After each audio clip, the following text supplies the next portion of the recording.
संत शेखर कलि पावनावतार श्री सीताराम चरणाम्बुज चंचरीक भगवत भक्ति भूषण दृढ़ नौका के समान है।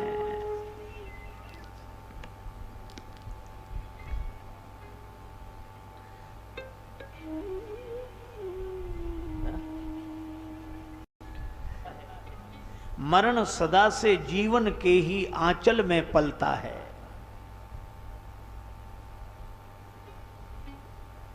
दीपक बुझने को जलता है। दीप दान देता सुदृष्टि को, जब तक होता नहीं उजाला अंधकार तो निर्बलता है। दीपक बुझने को जलता है।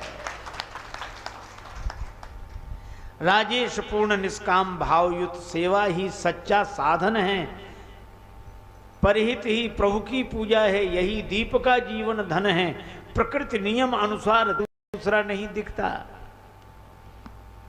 और दूसरी समता यह है कि समुद्र कभी शांत नहीं रहता। उसकी लहरें ऊपर उठती गिरती रहती हैं।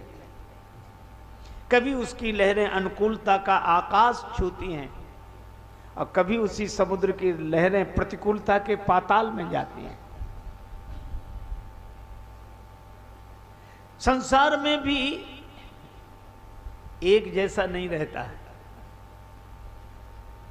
कभी हमारे जीवन में अनुकूलता की उत्ताल तरंगें आकाश चूमती हैं, कहीं प्रतिकूल परिस्थितियां पतन के पाताल में पहुंचा देती हैं। तो जैसे समुद्र कभी एक जैसा नहीं रहता, संसार भी कभी एक जैसा नहीं रहता। और फिर समुद्र का जो उतार चढ़ाव है वह चंद्रमा से है।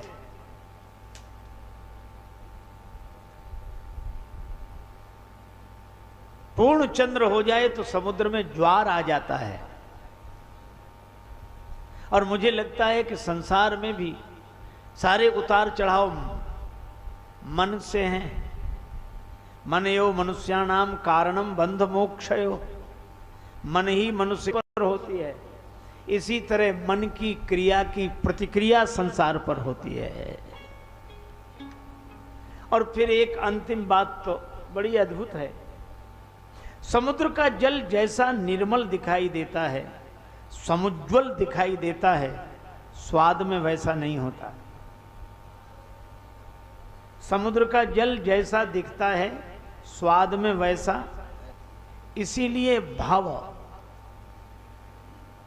संसार का नाम है भव। और भव से कौन बचावे? भव से बचाता है भाव।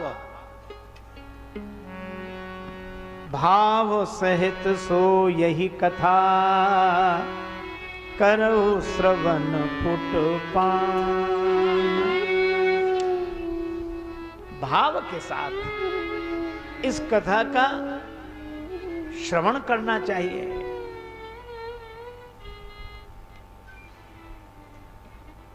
पानी है राजस मानस को,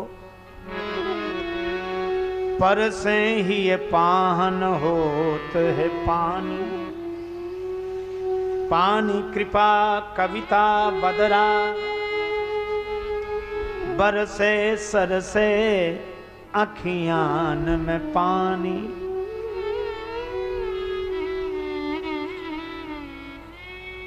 पानी डुबावत भाव में है, भव पानी के पार पठावत पानी। भाव में डुबाकर भाव से पार कर देता है। पानी के तेज गुमानिन को, पल में यह पानी उतारत पानी। भाव में डुबाकर भाव से पार कर देना, यही श्री राम कथा का मधुर फल है। इसीलिए कहा गया भवसागर चर पार। पार जो पावा भव सागर चह पार।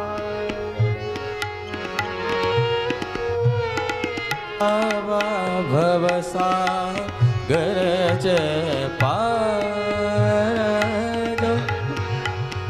राम कथा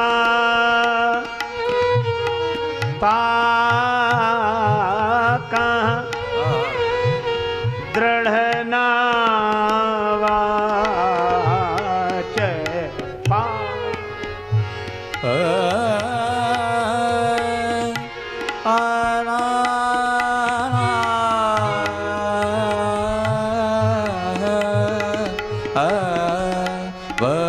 सागर चह पार।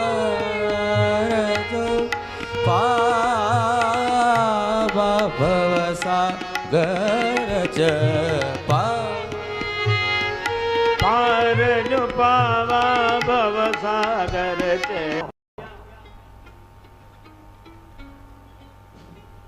ये साधना की सीढ़ी है। इसमें दो पाए लगे हैं, नाम और रूप। मानो भगवान कहते हैं कि तुम नाम रूप छोड़ो, मुझे प्राप्त कर लोगे। तुम नाम रूप को छोड़ो, फिर देखो कौन कहां है। लोग चढ़ते नाम रूप से ऊपर उठते, परमात्मा से मिलकर एक होते। पर एक भक्त ने कहा कि प्रभु, क्या इस सीढ़ी का उपयोग ऊपर उठने के लिए ही है, नीचे उतरने के लिए नहीं है? भगवान ने कहा कि नहीं, नीचे उतरने के लिए भी है। तो प्रभु, हम इस सीढ़ी से ऊपर उठें तो आप ही कृपा करके इस सीढ़ी से नीचे आ जाइए। भगवान ने कहा तो हम आते हैं। तो जीव जिस नाम रूप से ऊपर उठकर परमात्मा की प्राप्ति करता था, करुणा के कारण उन्हीं भगवान ने उसी नाम रूप का आश्रय लेकर संसार में अवतार लेना आरंभ किया। भगवान संसार बन गए। और कितना बढ़िया संकेत है कि संसार के रूप में भगवान हमारे जीवन में आ जाएं, तो संसार से जो आसक्ति है वही भगवान से जुड़ने पर भक्ति बन जाती है। संसार से हम जुड़ते हैं आसक्ति के कारण, और भगवान से हम जुड़ते हैं भक्ति के कारण। भगवान के चरणों से गंगा जी का जन्म हुआ है। जिन चरणन ते निकसी सुरसरी, शंकर जटा समाई। शंकर जटा समाई। जटा शंकरी नाम पर्यो है, त्रिभुवन तारन आई। भज मन राम चरण सुखदाई। भजे मन राम चरण सुखदाई।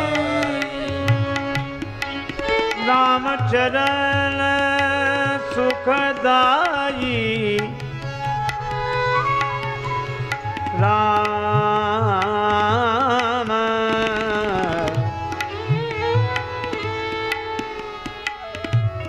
राम चरण सुखदाई। भजे मन राम चरण सुखदाई। भज मन राम चरण सुखदाई। देखो, श्री गंगा जी की धारा भक्ति धारा है, और ये भक्ति की धारा बहती कहां से हम सभी लोग जानते हैं। यह धारा हरिद्वार से निकलती है। बही कैसे गंगा लहर धीरे धीरे। बही कैसे गंगा लहर धीरे धीरे। बही कैसे गंगा लहर धीरे धीरे धीरे धीरे। बही कैसे गंगा लहर धीरे धीरे। हरिद्वार में कैसी शोभा से माता। हरिद्वार में कैसी शोभा से माता। पहाड़ों से आई उतर धीरे धीरे। पहाड़ों से आई उतर धीरे धीरे। पहाड़ों से आई उतर धीरे धीरे। बही कैसे गंगा लहर धीरे धीरे। अब आप विचार करना, गंगा जी का संबंध है हरिद्वार से और गंगा जी का जन्म है भगवान के चरणों से। भक्ति की धारा वह जो भगवान के चरणों से प्रकट हो और हरि के द्वार से को छू कर जाए। जो हरि के द्वार से जुड़ी हो वो भक्ति की धारा है, और जो घर द्वार से जुड़ी हो वो आसक्ति की धारा है। धाराएं दोनों ही हैं। एक व्यक्ति को बंधन से जोड़ती है और एक व्यक्ति को बंधन से जोड़ती है। तो संसार सागर में जो फंसे हुए हैं और पार जाना चाहते हैं, उनके लिए श्री राम कथा दृढ़ नौका है। अच्छा, नौका की एक विशेषता है, यह पानी में तो रहती है पर पानी इसके भीतर नहीं रहता है।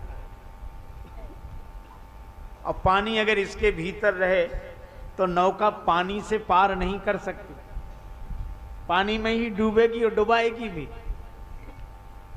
तो भगवान श्री राम की कथा ऐसी नौका है जो जगत के जल में तो रहती है पर जगत का जल उसमें नहीं रहता। इसीलिए भव सागर चह पार जो पावा, राम कथा ताका दृढ़ नावा। बहुत सुंदर मधुर प्रस्तुति है संत शेखर श्री तुलसीदास जी महाराज की। वे वंदना आरंभ करते हुए कहते हैं, वर्णानाम अर्थ संघानाम रसानाम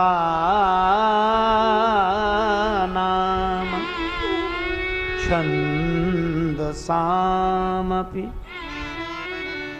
मंगलानाम चकरतारौ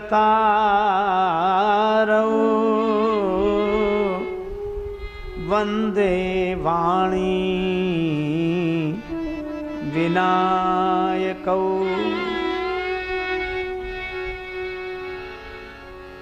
वंदना की गई वर्णानाम अर्थ संघानाम रसानाम छंदसाम।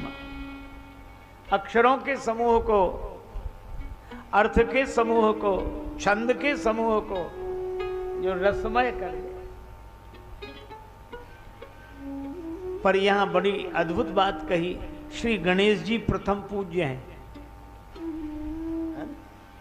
पर यहां गणेश जी का प्रथम पूज्य भाव से उल्लेख नहीं है। वंदे वाणी विनायक। बड़ा अद्भुत ग्रंथ है। वाणी की वंदना पहले, फिर विनायक की वंदना। वंदे वाणी विनायक हो। ये गणेश जी की वंदना पहले न करके सरस्वती माता की वंदना पहले क्यों? श्री तुलसीदास जी कहते हैं कि सरस्वती माता की वंदना पहले क्यों? सरस्वती माता की कृपा से ही तो यह बात समझ में आती है कि गणेश जी प्रथम पूज्य हैं। जब यह समझ ही नहीं होगी तो हम प्रथम पूज्य मानेंगे कैसे? इसीलिए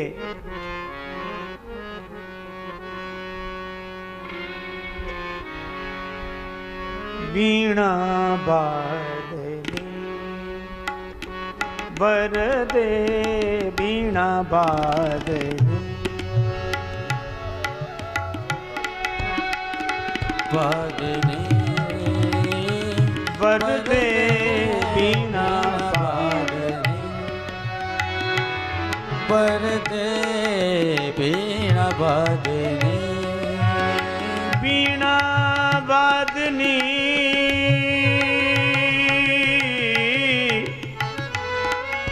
वरदे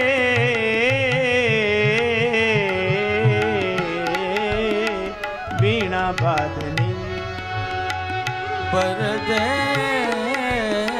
बीणा वादनी प्रिय स्वतंत्र रव अमृत मंत्र नव भारत में भर दे बीणा वादनी बीणा वादनी बीणा वादनी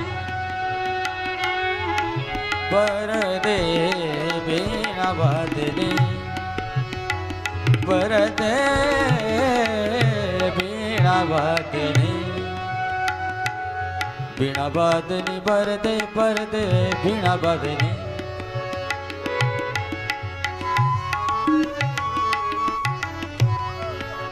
भर दे बीणा वादनी वादनी वादनी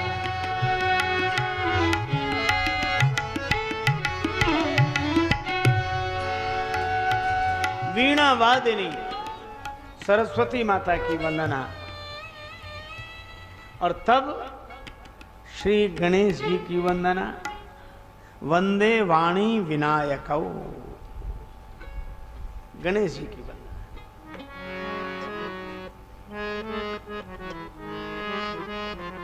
गाइए गणपति जगवंदन गाइए जगवंदन गाइए गणपति जगवंदन गाइए जगवंदन गाइए गणपति जगवंदन गाइए जगवंदन गाइए गणपति जगवंदन गाइए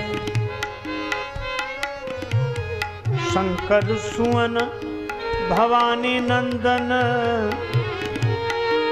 भवानी नंदन हे गाइए गाइए गाइए गणपति जगवंदन गाइए गणपति जगवंदन गाइए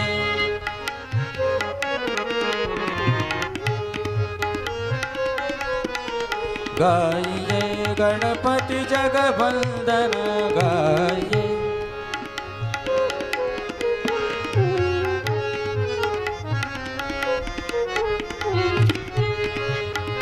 गणपति जगवंदन गाइए गणपति जगवंदन गाइए गणपति जगवंदन गाइए